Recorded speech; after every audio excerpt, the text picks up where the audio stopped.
Assalomu alaykum do'stlar. Bugungi videoda biz 4-aprel 2025-yil haftasida AQSh fond bozorida bo'lgan asosiy o'zgarishlarni ko'rib chiqamiz. Ayniqsa indekslar va texnologik gigant aksiyalarning harakatlariga e'tibor qaratamiz. Bu hafta bozor uchun og'ir keldi.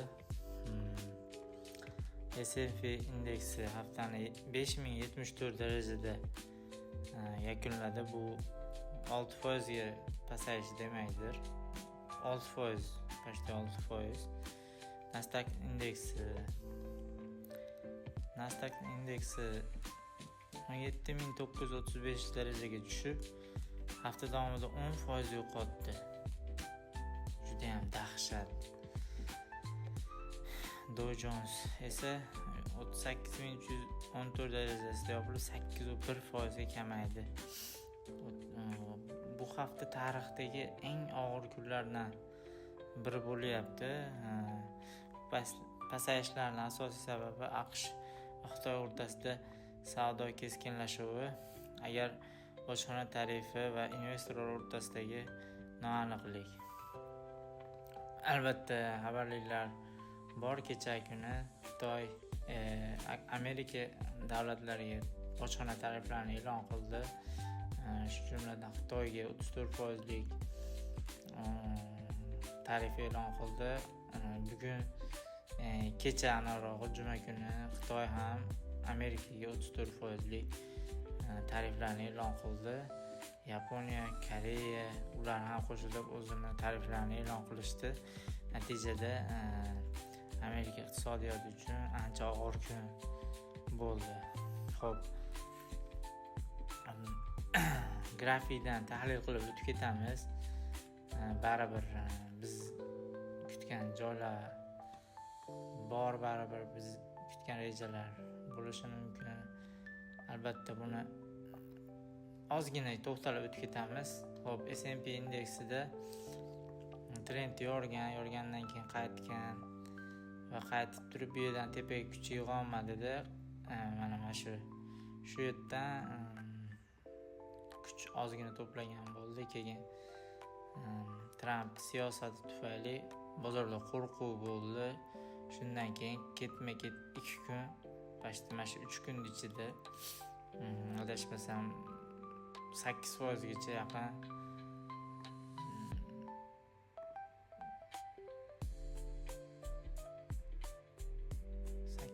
dan ham ko'p ekan, adashmasam 12% ga yaqin yo'qotibdi. Bu o'tgan haftaniki bilan bilaman. Xo'p, xullas biz davom etamiz. Bu yerda nima keyingi reja, bizda keyingi haftaga qanday bo'ladi? Xo'p, bu yerdan nastroykaga kirib to'g'ri olamiz ekan.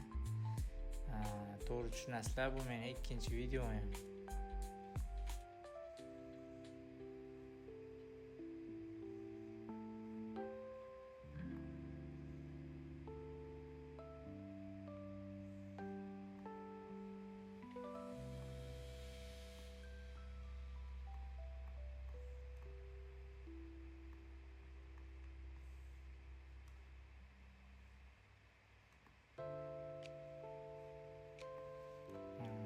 To'g'rilab oldik.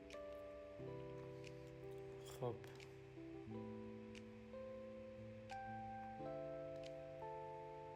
Bo'lyapti. Xo'p.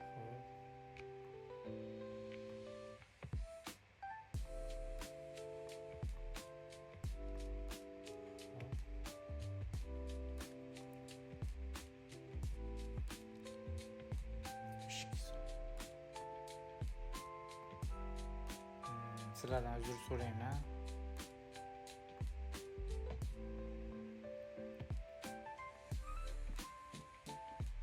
$62 zonamiz yo'q. 62 zona. 0.62.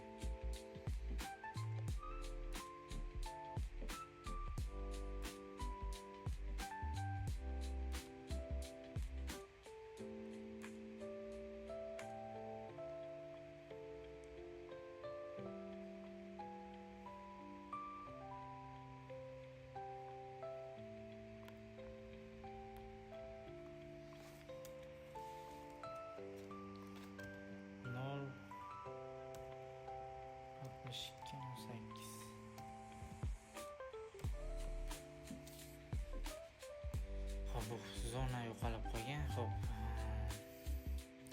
keyingi bizda kutayotgan zonamiz mana shu zonadan qaytishi mumkin edi. 05 zonadan 1 soatlik 15 minutlik time frame o'tadigan bo'lsak, bu yerdan ozgina reaksiya olgan bo'lish kerak, lekin baribir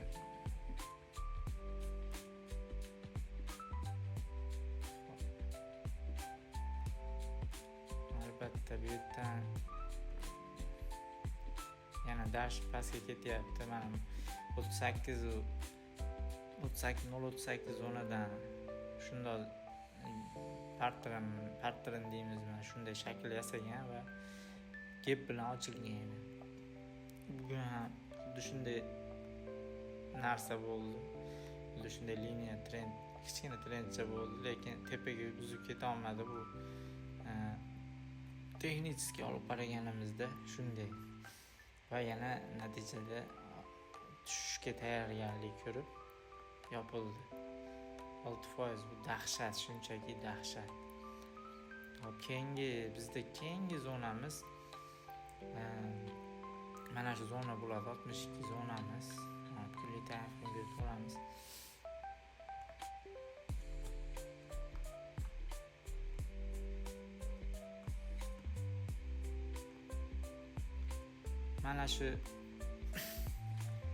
Mana shu zonadan menimcha bozor o'ziga kelsa kerak. Albatta buni kuzatamiz. Keyingi hafta nima bo'ladi, yangiliklar qanday bo'ladi? Buni birgalikda kuzatamiz. Endi bu yerda S&P 500 ga kattaroq to'xtalib o'tib ketsam, chunki hozir juda chappasiga ketdi hammasi. Bu liniyamizga hali kelmagan. Xo'p, pastki liniyamiz shu yerda bor ekan. Albatta bu zonamiz kelish ehtimoli shunaqa. Bizda mana shu holatdan ko'rishimiz mumkinki, aynan mana shu narsani mana chizib ko'rsataman.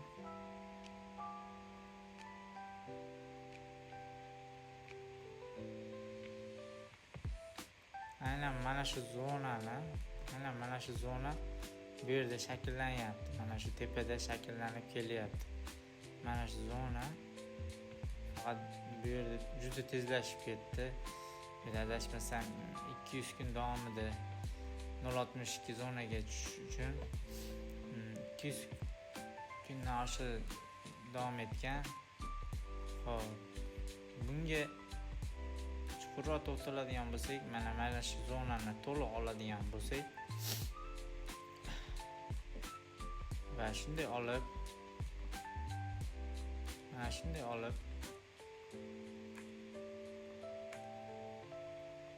xuddi mana shu joyga qo'yadigan bo'lsak, ya'ni pastroqdan korreksiya bo'lgan joydan qo'yadigan bo'lsak,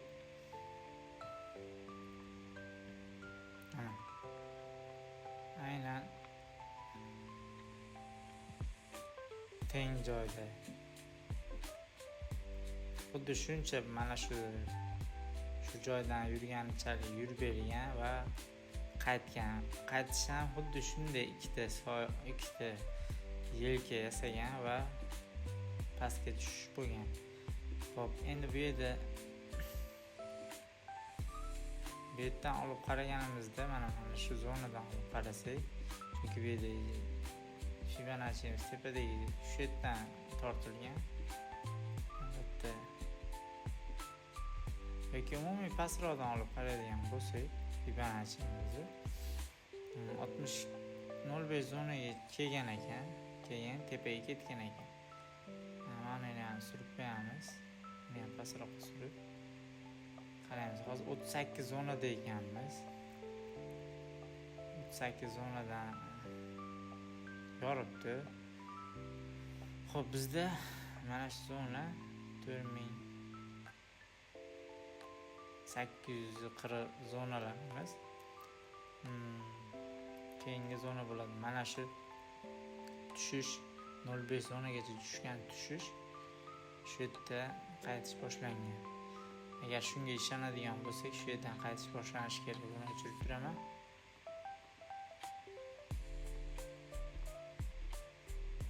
Kichkina time frame'ga olib qaraydigan bo'lsak ham xuddi shunday davom etyapti. Mana bu haftalik trend liniya desak, global trend. Agar bu 0.5 ga, ya'ni 4850 atrofiga tushadigan bo'lsa, mana shu trendga ham ancha yaqin kelgan bo'ladi. Xo'p, keyin shu yerdan menimcha bozorga kuch kirishi mumkin. Ya'ni odamlar sotib olishni boshlashi mumkin. Ya'ni bu ko'rish kerak, bu iqtisodiy yangiliklarni ko'rish kerak. Xo'p, bizda shu qisqacha bu S&P 500 cho'zilib ketdi, qisqacha bo'lib. Nasdaqga ham ozgina to'xtalib o'tib ketamiz. Bunda ham shunday holat, bunda ham deyarli ana shu narsa takrorlanyapti. Mana bu yerda bo'lgan narsa xuddi shunday, menimcha. Albatta Fibonacci tortamiz.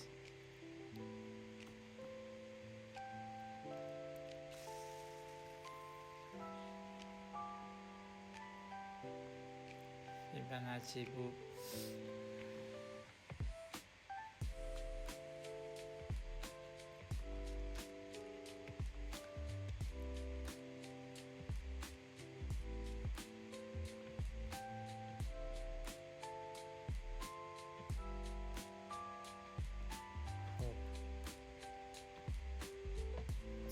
zona albatta, ya'ni bunda ham deyarli shunday holat menimcha. Faqat bunda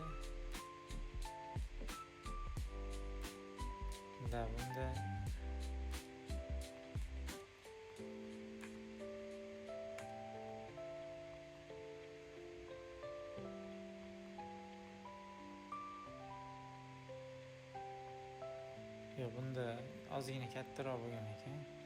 Yoki bu pastroqdan hisoblash, mana shu zonalardan hisoblash. Xullas bunda ham 38-zonani buzgan, 38.2 zonamizni buzgan. 0.5 zonaga qarab ketyapti. Katta ehtimol mana shu 0.5 zonaga kelgandan keyin o'sish boshlanishi mumkin, chunki keyingi hafta bo'ladigan yangiliklarimiz bor. Iqtisodiy yangiliklarni kuzatamiz. Ana shundan keyin ungacha bu tushadi, chunki bu qattiq tushish ketyapti. Mana ochilish bilan yopilishi pashti soya qoldirmagan bunda. Kunlik time frame'da pashti tepaga ham yuravermagan ochilgandan keyin. Faqat pastga yopilgan. Shunday. Xo'p, ozgina aksiyalarga to'xtalib o'tib ketamiz. Albatta texnologik gigant kompaniyalarga bugun ancha ko'rib turganingizdek qizil zonaga e'tibor bersanglar, hammasi 8, 7, 10, 11, 8, 6, 5, 4 minus. Faqat ziyon qilgan bugun. O'zi kechadan beri shunaqa davom etyapti. Nvidia aksiyasiga keladigan bo'lsak, 94.31 ga tushib, haftalik 10.8% yo'qotdi. Bu kompaniya sun'iy intellekt bozoridagi yetakchilardan biri bo'lsa-da, umumiy xavotirlar narxga bosim berdi. Albatta ancha ayricha darajalarimiz ham 30 ga yaqinlashib qoldi kunlik time frame'da. Shu agar S&P 500 0.62 zonamizga keladigan bo'lsa, shu yerdan menimcha bu texnologik kompaniyalar ham tepaga yurishni boshlaydi. Mana shu zonalardan sotib olishga signal qildirsak bo'ladi. Xo'p, Tesla aksiyamizga keladigan bo'lsak, Tesla aksiyasi $249 tushdi, darajada yopildi. Hafta davomida 9.2% ga pasaydi. Xitoy bozoridagi noaniqlik Tesla uchun xavf bo'lib qolmoqda. Xo'p, bunda ham texnически hammasida deyarli bir xil. Ya'ni iqtisodiy yangiliklarga bog'liq, chunki hozir odamlar qo'rquvda, ancha qo'rquv bor, chunki Tramp yo o'yin qilyapti bu yoki iqtisodiy urushni boshladi, shunaqa narsa. Davlatlar yo o'yinchoq qilib narxlarni tushiryapti hozir. Narx arzon holatida amerikaliklarga boy bo'lamiz, Amerika boy davlat bo'ladi deyapti, bu narxlar tushyapti.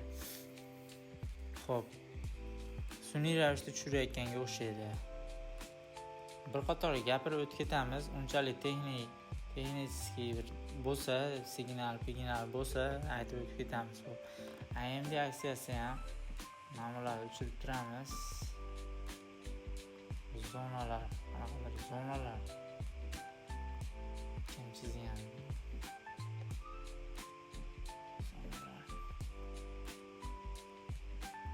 Hop, bunday qilamiz. AMD aksiyasi ham 85-76 darajaga tushib, haftalik 16% yo'qotdi. Bu yarim o'tkazgichlar bozordagi zaiflikni ko'rsatmoqda. Keyingi aksiyamiz SMC aksiyasi, Super Micro Computer aksiyasi 29.82 gacha tushdi. Yil boshidan beri kuchli o'sishga ega bo'lgan bu kompaniya umumiy bozorda bosimdan chetda qolmadi. Albatta, mikrochip texnologiya 36.22 darajaga tushdi, haftalik yopildi. Haftalik 15% dan oshiqroq pasayish bu kompaniyani og'ir haftaga duchor etdi. Micron Technology kompaniyasiga o'tamiz.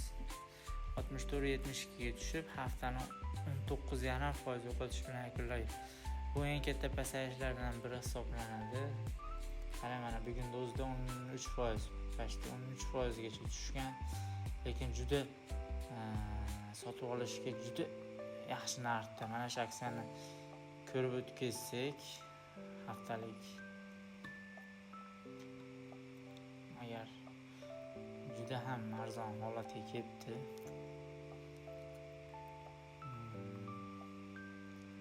Haftaligini ko'rsak, bir haftalik holatini ko'radigan bo'lsak, mana trendga yaqinlashib qolibdi. Albatta, buni ham keyingi haftadan iqtisodiy yangiliklarga qarab kutib olishimiz mumkin. Sotib olishimiz ham mumkin balki. Lekin hozir signal yo'q hech qanaqa. Mana bu yerda likvidlik zona bor ekan, balki keyingi hafta ham iqtisodiy bir o'zgarish bo'lmaydigan bo'lsa, mana shu tushib ketish ehtimoli yana saqlanib turibdi baribir. Hop.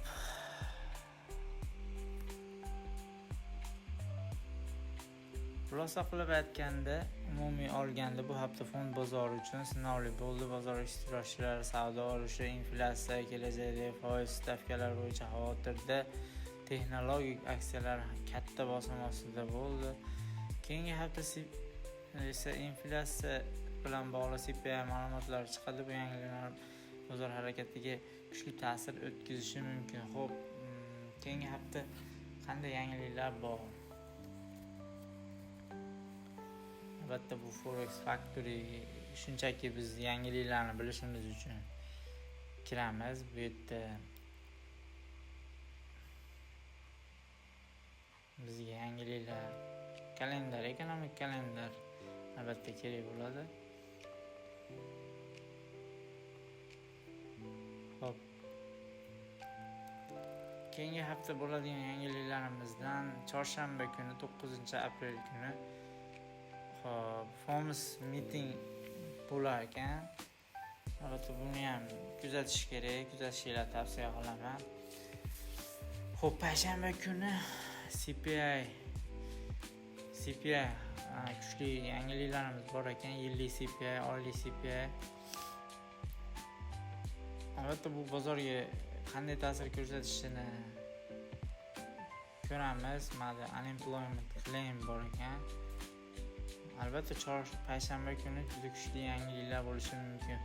Bozor mana shu kunlargacha yana pastga tushib, shu kunlardan keyin biror yangilik bo'ladigan bo'lsa yoki ungacha trend biror narsa deydigan bo'lsa yana tepaga o'sib ketishi mumkin.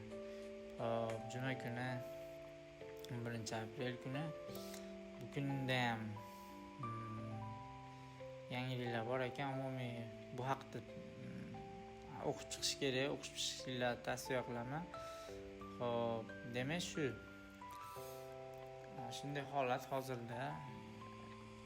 Umumiy olganda bozor tushish holatida.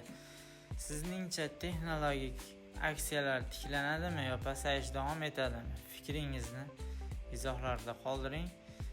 Video foydali bo'lgan bo'lsa like, obuna bo'lish, bildirish tugmasini bosishni unutmang. Keyingi haftaga salomat bo'ling.